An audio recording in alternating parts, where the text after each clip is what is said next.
네, 이 시간 은혜의 자리에 나온 여러분들을 환영합니다. 목회를 하다 보면은요, 이런 질문을 많이 받아요. 목사님은 어떻게 신학을 하려고 마음을 먹었어요? 이런 질문들을 굉장히 많이 듣습니다. 제가 고등학교 때 수련회를 가서 은혜를 받은 케이스예요. 굉장히 많은 친구들이 고등학교 때 수련회 가서 하나님 만나잖아요. 그리고 나서 결단하죠. 제 삶을 하나님께 드리겠습니다. 저도 그런 케이스였어요. 네. 그런데 저는 찬양 사역을 하고 싶어 하는 그런 찬양 사역을 하고 싶었던 친구예요. 그런데 찬양 사역을 하려면 먼저 신학을 해야 될 것 같더라고요. 그래서 부모님에게 은혜를 받고 이야기했습니다. 나 신학대학 갈래. 그랬더니 부모님 뭐라고 이야기했을까요? 그때 저희 아빠가 교회를 안 다니실 때예요. 아빠가 단번에 안 돼 하더라고요. 그리고 나서 엄마는 그래도 믿음이 좋은 집사님이셨는데 엄마도 그렇게 이야기를 하는 거예요. 일반 대학을 갔다가 신학은 나중에 해도 되지 않을까?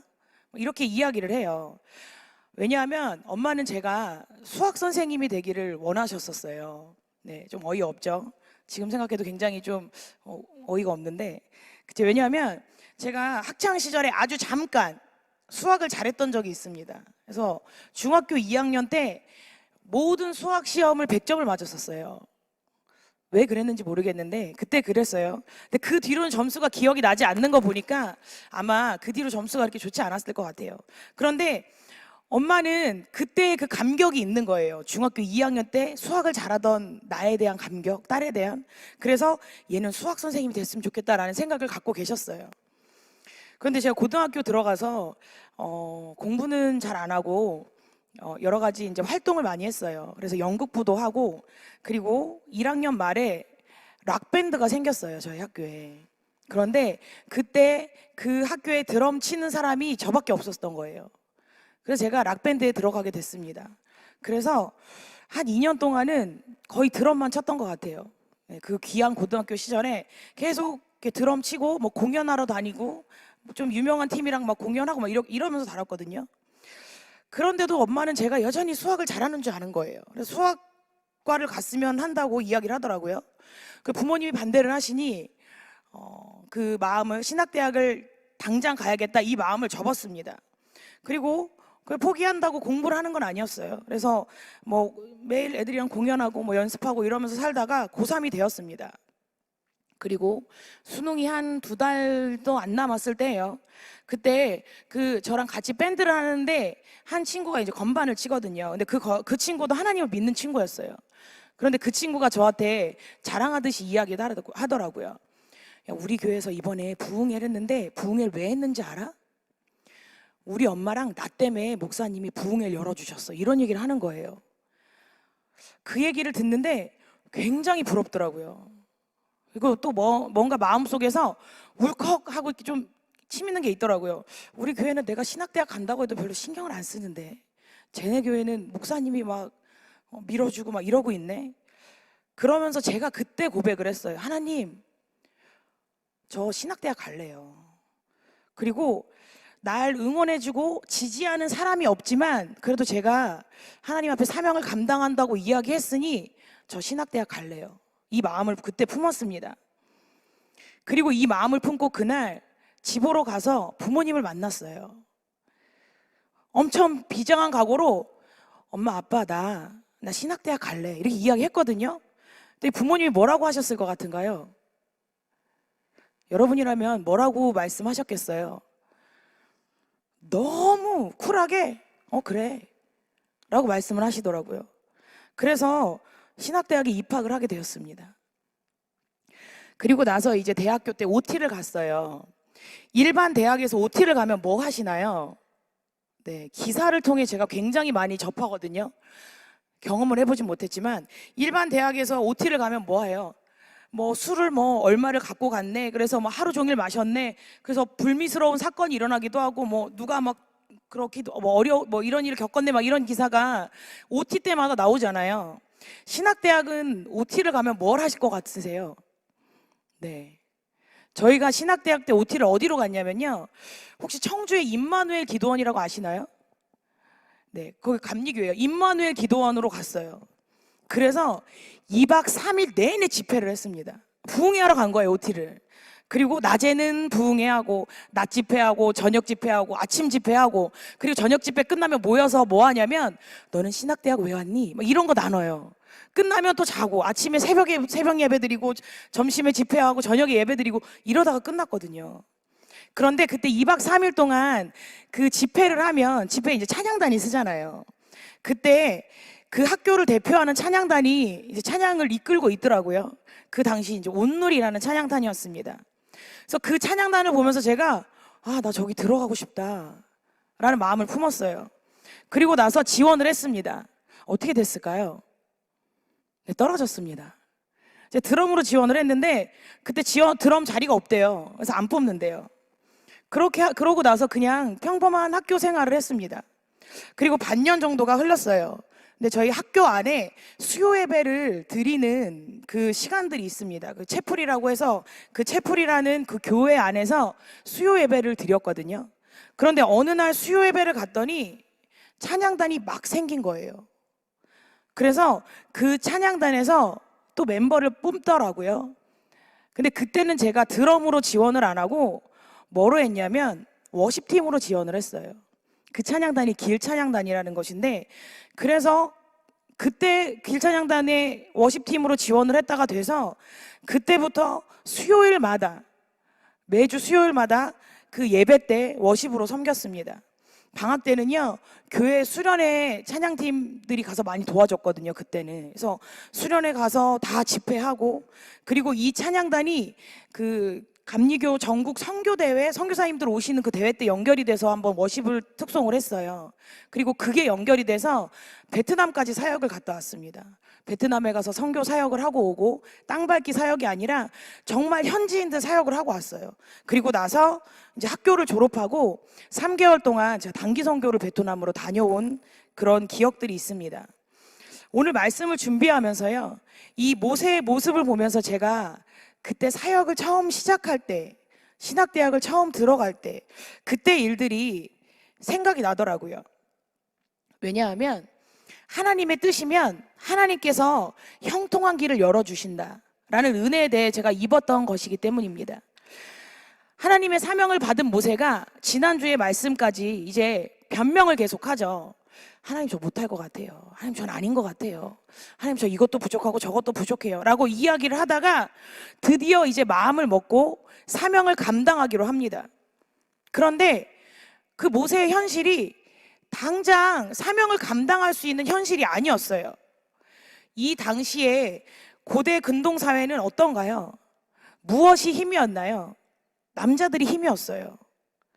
그래서 나라, 그리고 부족, 가족에 남자가 많은 것, 이것이 굉장히 중요한 거예요. 왜냐하면 그 사람들이 생산력이었고 그리고 군사력이었기 때문입니다. 아무것도 가진 것이 없었고, 그리고 살인을 하고 도망쳤던 그 모세를 그의 장인 이드로가 받아주었죠. 그런데 그 이드로는 그 미디안의 제사장이었습니다. 그리고 한 가문의 족장이었습니다. 맨몸으로부터 애굽으로 나온 자신을 그 사람이 받아준 거예요. 그리고 자기의 딸도 주었어요. 그리고 40년 동안 함께 모세는 그 이드로를 도우면서 살았겠죠. 그런데 이제 이야기하는 겁니다. 장인에게 가서 나는 다시 애굽으로 돌아가야 할 것 같아요. 지금 같으면 이게 별로 떠나고 이러는 게 그나마 쉽지만 그 당시 이게 아니었거든요. 결코 쉬운 상황이 아니었어요. 그리고 쉽게 그래 가라고 허락을 받을 만한 상황도 아니었습니다. 이도로의 입장에서 보면, 그 당시의 입장에서 보면 이런 말을 하는 것 자체가 말이 안 되는 일일 수도 있었어요. 그런데 뜻을 정한 모세가 이드로에게 가서 담대히 말합니다. 18절에 이야기하고 있습니다. 모세가 그의 장인 이드로에게 돌아가서 그에게 이르되 내가 애굽에 있는 내 형제들에게로 돌아가서 그들이 아직 살아있는지 알아보려 하오니 나로 가게 하소서. 이드로가 모세에게 평안히 가라 하니라. 그 당시에 모세의 환경, 그리고 사람이 생각하기엔 이것은 불가능해 보이는 일이었습니다. 그런데 모세가 하나님의 사명을 감당하기로 뜻을 세우니까요, 하나님께서 세상적으로 불가능해 보이는 것들, 어려워 보이는 문제들을 너무 쉽게 해결해 버리시는 거예요. 그리고 그의 삶에 형통한 길을 허락해 주시는 것을 볼 수 있습니다. 애굽으로 돌아가겠다는 모세의 말에 장인 이드로가 뭐라고 이야기했죠? 바로 평안히 가라입니다. 모세에게 순순히 길이 열린 것입니다. 하나님이 기뻐하시는 일을 할 때 하나님은 대체로 이렇게 평탄한 길을 허락하십니다. 이것은 교회의 역사나 성경의 역사에서도 많이 나오는 방법 중에 하나입니다. 창세기 24장 12절에 보면 아브라함이 자기의 아들인 그러니까 이삭의 아내를 구하려고 그 아브라함이 가장 신임하는 엘리에셀에게 그 며느리를 구해오라고 이야기를 하죠. 그리고 엘리에셀을 자기의 고향으로 보냅니다. 그때 엘리에셀이 그 자기 주인의 며느리, 즉 이삭의 신부감을 알아보는 방법을 이렇게 기도합니다. 그가 이르되 우리 주인 아브라함의 하나님 여호와여 원하건대 오늘 나에게 순조롭게 만나게 하사 내 주인 아브라함에게 은혜를 베푸시옵소서. 엘리에셀은 그의 며느리를 순절하게 만나게 해달라고 기도합니다. 그리고 창세기 24장 21절에 보면 그 사람이 묵묵히 주목하여 여호와께서 과연 평탄한 길을 주신 여부를 알고자 하더니, 또한 창세기 24장 40절에 리브가를 만나서 고백합니다. 주인이 내게 이르시되 내가 섬기는 여호와께서 그의 사자를 너와 함께 보내어 내게 평탄한 길을 주시리니 너는 내 족속 중 내 아버지의 집에서 내 아들들을 위하여 아내를 택할 것이니라. 하나님께서 원하시는 그 길을 갈 때 하나님은 우리에게 평탄한 길을 주십니다. 또한 창세기 24장 42절에서 내가 오늘 우물에 이르러 말하기를 내 주인 아브라함의 하나님 여호와여 만일 내가 행하는 길에 형통함을 주실진대. 그리고 또 이어 이야기합니다. 24장 56절 그 사람이 그들에게 이르되 나를 만류하지 마소서 여호와께서 내게 형통한 길을 주셨으니 나를 보내어 내 주인에게로 돌아가게 하소서. 하나님의 백성들이 하나님의 뜻을 분별하는데 보편적으로 사용되어졌던 방법, 이것이 바로 이 기도입니다. 하나님의 뜻이라면 평탄한 길을 주옵소서. 또한 하나님께서는 환경 속에서 이 형통한 길을 어떻게 허락하셨을까요? 바로 말씀을 통해 확신을 주셨습니다. 오늘 본문 19절에 보면 여호와께서 미디안에서 모세에게 이르시되 애굽으로 돌아가라. 내 목숨을 노리던 자가 다 죽었느니라. 내 생명을 찾던 자가 다 죽었다는 이 말씀, 이것이 하나님의 세심한 돌보심과 그리고 사랑입니다. 모세가 이제 애굽으로 가기로 뜻을 굳혔어요. 그런데 하나의 문제가 있었습니다. 무엇일까요? 바로 예전에 애굽에서 사람을 살해했던 일과 그걸로 인해 이제 모세를 죽이려고 했던 사람들이 있었잖아요. 그것이 모세에게는 두려움이었습니다. 그런데 하나님께서는 모세의 이러한 형편을 아셨습니다. 그리고 친히 찾아오셔서 말씀하시는 것입니다. 너의 생명을 찾던 사람들이 모두 죽었으니 너는 안심하고 돌아가라. 이처럼 하나님은 우리의 가장 은밀한 부분까지도 다 헤아려 아실 뿐만 아니라 우리가 걱정하는 것, 근심하는 것, 이런 어려움으로부터도 해방시켜 주시는 분입니다. 모세가 이런 은혜를 입은 이유가 무엇인지 혹시 아시나요? 바로 모세가 하나님 앞에 순종하기로 작정했기 때문입니다. 그동안 변명했던 모습을 버리고 이제 하나님 앞에 순종하기로, 그리고 하나님이 주신 사명을 감당하기로 마음을 먹자 모세의 사역에 걸림돌이 될 만한 것들, 이런 것들을 하나님이 미리 막아주시고 그리고 해결해 주셨어요. 우리 역시 하나님 앞에 순종하기로 작정할 때 하나님은 우리의 삶을 형통하게 인도해 주실 것입니다. 그리고 우리 마음속에 있는 걱정과 근심도 해결해 주실 것입니다. 그렇다면 하나님이 우리를 사용하실 때 하나님은 무엇을 통해 역사하실까요? 바로 우리에게 있는 것들을 통해 역사하십니다. 본문 20절에 보면 모세가 그의 아내와 아들들을 나귀에 태우고 애굽으로 돌아가는데 모세가 하나님의 지팡이를 손에 잡았더라라고 이야기합니다. 오늘 본문에서 모세가 잡은 것은 하나님의 지팡이라고 이야기합니다. 그런데 이 지팡이가요, 모세가 사명을 감당하기로 했을 때, 그래, 하나님이 네가 이제 사명을 감당하니 네가 지팡이가 필요할 거야, 그러니까 내가 하나 만들어 줄게 하면서 만들어 준 걸까요? 아닙니다. 이 지팡이는 어떤 지팡이였냐면요, 모세가 광야에서 양을 칠 때 사용하던 지팡이였습니다. 어디서나 아주 흔하게 볼 수 있던 그런 별 볼품 없는 지팡이였습니다. 그런데 그 흔한 지팡이가 하나님께 드려진 순간 어떻게 변합니까? 바로 더 이상 모세의 지팡이가 아닌 하나님의 지팡이가 됩니다. 하나님은 우리에게 주신 사명을 감당하게 하실 때 특별한 무언가를 주시는 것이 아닙니다. 바로 우리가 갖고 있는 것들을 사용하십니다. 그것이 나의 지식일 수도 있고 재능일 수도 있고 물질일 수도 있습니다. 그리고 우리에게 주신 성격일 수도 있어요. 하나님의 사명을 받기 전엔 우리가 갖고 있던 것들이 어떤 것들인가요? 세상 사람들과 비교해 볼 때 별반 좋은 게 아닙니다. 아니, 오히려 더 부족한 것일 수 있어요. 그런데 우리가 하나님 앞에 순종하기로 작정하면요, 우리가 갖고 있던 이 모든 것들이 누구의 것이 되나요? 바로 하나님의 것이 됩니다. 그리고 하나님께 내가 갖고 있던 것들을 드리며 하나님의 영광을 위하여, 그리고 하나님의 나라를 위하여 사용되어지길 원할 때 그것이 아주 특별한 도구가 되어집니다. 흔하디 흔했던 모세의 지팡이가 하나님이 사용하시니 그것을 통해 하나님의 능력이 나타나는 하나님의 도구로 쓰임받기 시작을 합니다.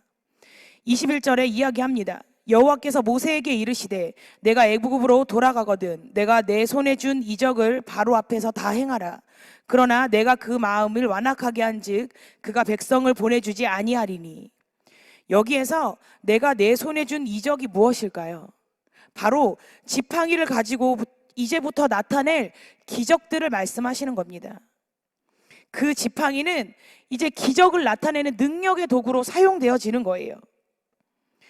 우리 역시 마찬가지입니다. 우리의 삶 가운데 내가 가진 것, 이 모든 것들을 주님께 드릴 때 세상에서는 별 볼 일 없었던 것처럼 느껴졌던 것이라도 하나님의 영광을 나타내는 도구로 쓰임받는 것을 믿으시기 바랍니다. 우리가 하나님 앞에 순종할 때 하나님께서는 이러한 일들을 이루어 주십니다.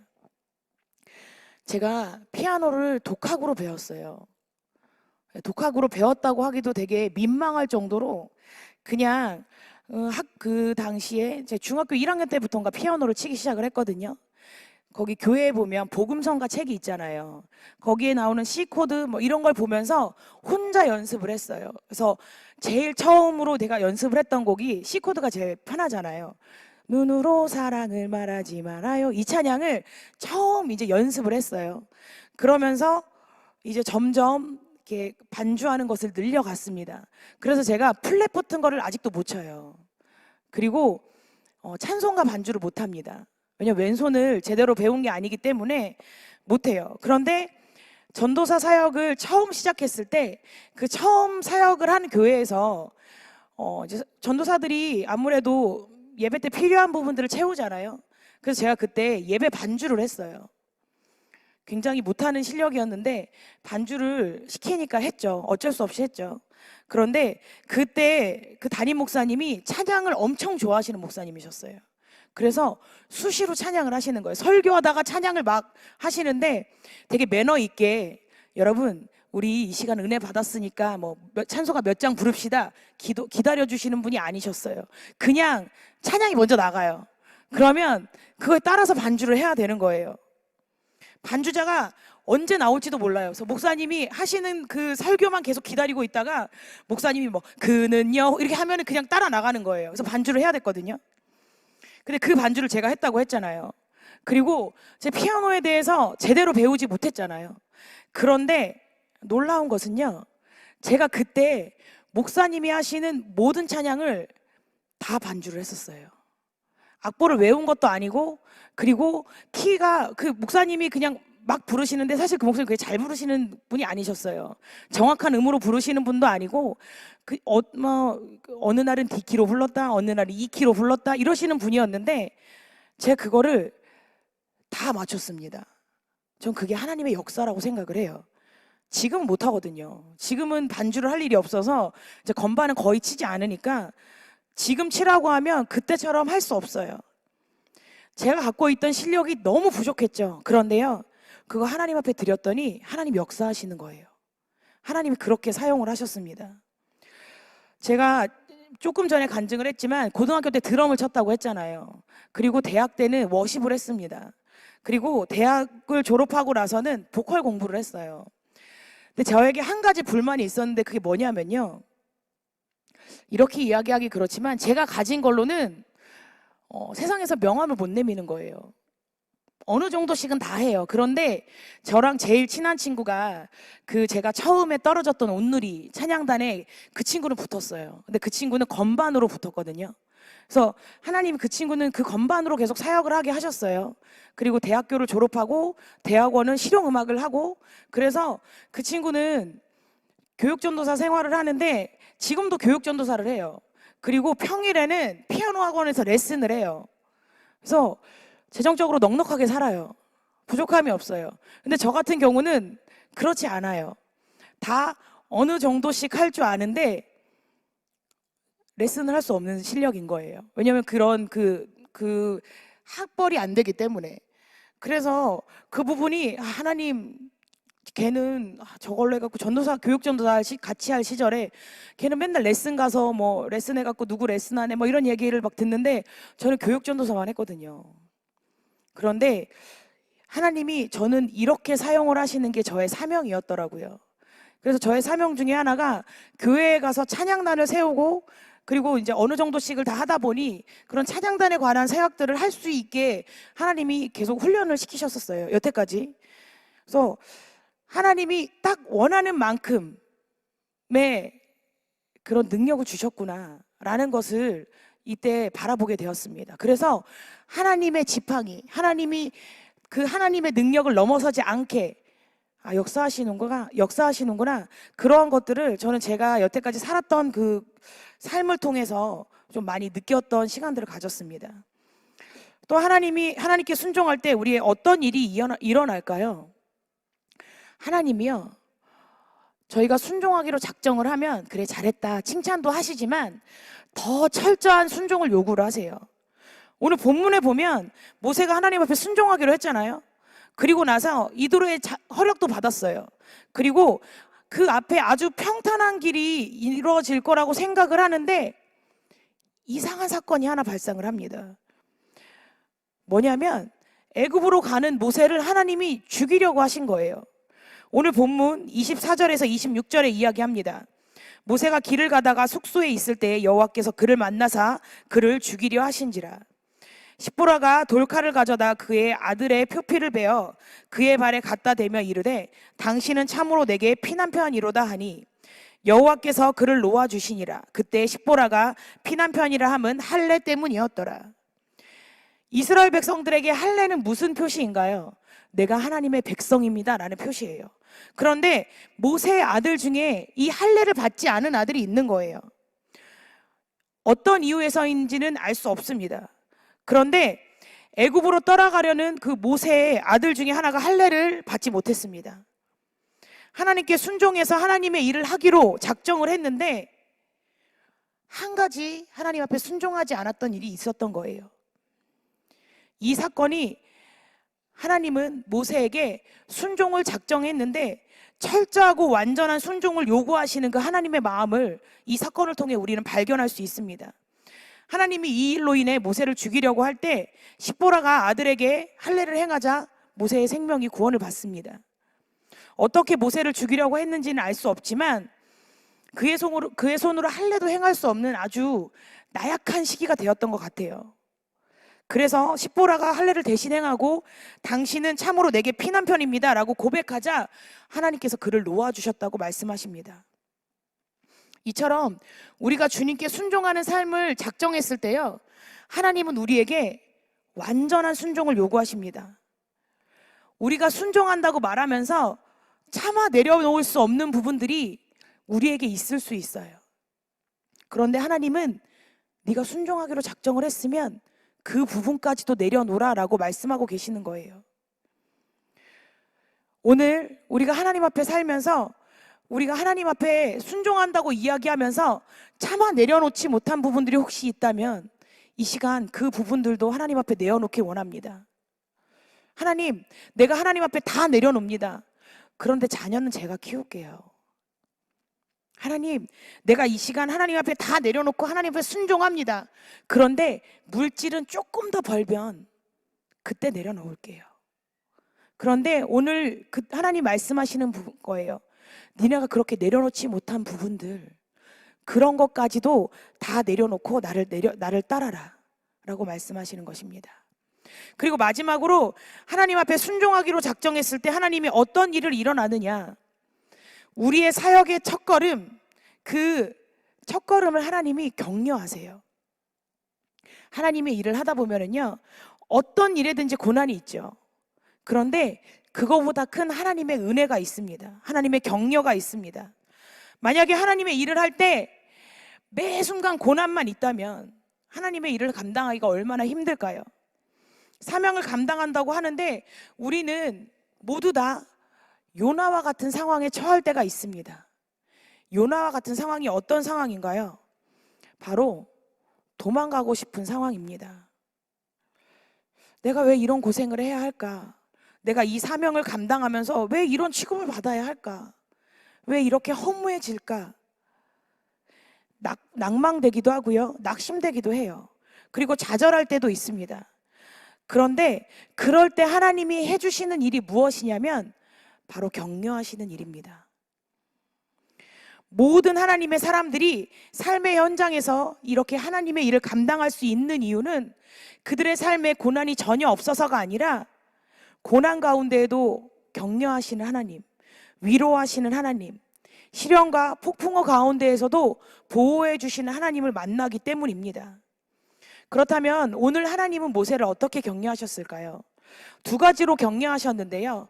우선 아론을 보내주셨습니다. 그의 형인 아론을 통해 하나님께서는 모세를 격려하셨습니다. 오랜 형을 만난 모세는 얼마나 기뻤을까요? 그리고 그 형을 만나고 끝나는 것이 아니라 그 형을 동역자로 삼아 주셨어요. 이 사실이 모세에게는 큰 위로가 되었을 것입니다. 이처럼 하나님의 일을 할 때 때때로 고독하게 느껴질 때가 있어요. 그리고 외로울 때가 있어요. 그런데 하나님은 말씀하십니다. 내가 너에게 동역자를 반드시 보내주고 있다. 그래서 함께 감당할 수 있게 그 사역을 감당할 수 있는 힘을 주십니다. 우리 주위에는 어떤 동역자들이 있나요? 교회 학교에서는 같은 교사들이 동역자들입니다. 찬양단들은 함께 찬양하는 찬양 단원들이 동역자들이에요. 또한 하나님은 속회를 통해서도 우리를 위로하시죠. 속회의 속원들이 우리에게는 동역자가 되어주는 것입니다. 그리고 이스라엘 백성들의 반응도 모세에게는 큰 격려가 되었습니다. 40년 전에 이스라엘 백성들은 모세를 어떻게 대했나요? 비난했습니다. 그리고 등을 돌렸습니다. 이렇게 자신을 비난하고 등을 돌렸던 사람을 다시 찾아가는 것, 그것은 어떻게 보면 새로운 사람을 만나는 것보다 더 어렵고 두려운 일일 거예요. 그런데 오늘 본문을 통해서 보면 모세가 이스라엘 백성들을 만났을 때 반응이 나옵니다. 그 31절에 나옵니다. 백성이 믿으며 여호와께서 이스라엘 자손을 찾으시고 그들의 고난을 살피셨다 함을 듣고 머리 숙여 경배하였더라. 30절에 모세가 이스라엘 백성들과 만나서 이야기할 때 하나님이 이제 사역을 분류해 주셨죠. 그래서 모세가 아론에게 이야기하고 아론이 이제 이스라엘 백성들에게 이야기합니다. 그리고 그 백성들에게 이정을 행했다고 이야기하고 있어요. 과거에는 그 백성들이 모세를 거절했던 백성들이에요. 그리고 하나님의 말씀을 불신했던 백성들입니다. 그런데 그들이 이제는 하나님을 믿는 거예요. 한때는 모세를 배척하고 냉대했던 그들이 이제 모세를 환대하면서 믿어줍니다. 그리고 그를 지도자로 세우는 그런 놀라운 일이 일어났습니다. 모세가 하나님 앞에 순종할 때 하나님이 이러한 일들로 모세를 격려하신 것입니다. 우리 역시 마찬가지입니다. 우리도 우리의 삶을 주님께 드리고 순종하며 살아갈 때 우리는 우리의 삶 가운데 주님이 주시는 형통한 길을 누리게 됩니다. 또한 우리를 격려하시는 그 하나님의 사랑을 발견하게 됩니다. 우리가 하나님 앞에 순종한다고 생각을 하는데 혹시 우리의 삶 가운데 어려운 것들이 찾아온다면 우리는 혹시 내가 아직 하나님 앞에 순종하지 못한 부분들이 있는지 하나님 앞에 반드시 질문해야 합니다. 하나님, 아직 나의 삶에 하나님 앞에 순종하지 못하는 부분들이 있나요? 그렇다면 그것을 발견할 수 있는 지혜를 허락해 주옵소서. 그래서 이를 통해 나를 깨뜨리시고 주님께 온전히 순종하는 자로 살아가게 하여 주시옵소서. 하나님이 주신 사명을 붙들고 그 사명에 순종하며 살아가려고 할 때 하나님이 우리의 삶 가운데 형통한 길, 그것들을 허락하여 주시고 고난과 위기 가운데에서도 우리를 격려하고 지켜주시고 보호해 주실 것입니다. 모세는 이러한 순종을 통해서 이스라엘 백성들을 출애굽시키는 그 드라마를 시작하게 되었습니다. 이처럼 우리 역시 하나님 앞에 순종하며 나아갈 때 하나님은 우리의 삶을 통해서도 하나님의 능력을 나타내는 그 현장으로 우리의 삶을 사용하실 줄 믿습니다. 하나님께서 일하시면은요, 어떠한 상황에서도 어떠한 환경 가운데서도 제약이 되거나 문제가 되지 않음을 우리가 고백하기 원합니다. 그리고 하나님의 일하심, 하나님의 역사하심을 기대하며 살아가는 우리 모두가 되길 기도합니다. 하나님, 우리의 삶을 주님께 내어놓습니다. 하나님, 우리가 모세가 하나님 앞에 순종하기로 작정하였던 것처럼 우리의 삶도 하나님 앞에 이렇게 드리며 나아가기 원합니다. 그럴 때 주님의 뜻을 우리의 삶 가운데 이루어 주시옵소서. 하나님, 우리가 주님이 주시는 형통한 복을 누리게 하여 주시고 하나님, 우리에게 있는 그 부족하고 연약해 보이는 것들로 하나님의 일을 나타내 주시옵소서. 또한 하나님, 우리의 삶 가운데 늘 하나님께서 도우시고 위로하여 주시옵소서. 하나님의 능력을 이 시대 가운데도 여전히 나타나고 계시는데 하나님, 그 능력이 나타나는 도구로 우리를 사용하여 주시옵소서. 이 시간 예물드린 손길 있습니다. 하나님, 이 예물드린 손길이 기도하고 간구하는 것들 하나님께서 응답하여 주시옵소서. 또한 이 자리에 나와 주님 앞에 기도하며 간구하며 부르짖는 그 기도 가운데, 우리 성도님들의 기도 가운데 하나님께서 응답하여 주시고 이루어 주시옵소서. 주님의 은혜를 기대하며 감사드리며 예수님의 이름으로 기도합니다. 아멘. 살아계신 하나님을 느낄 때 내 삶은 주의 나라가 되고 하나님이 일하기 시작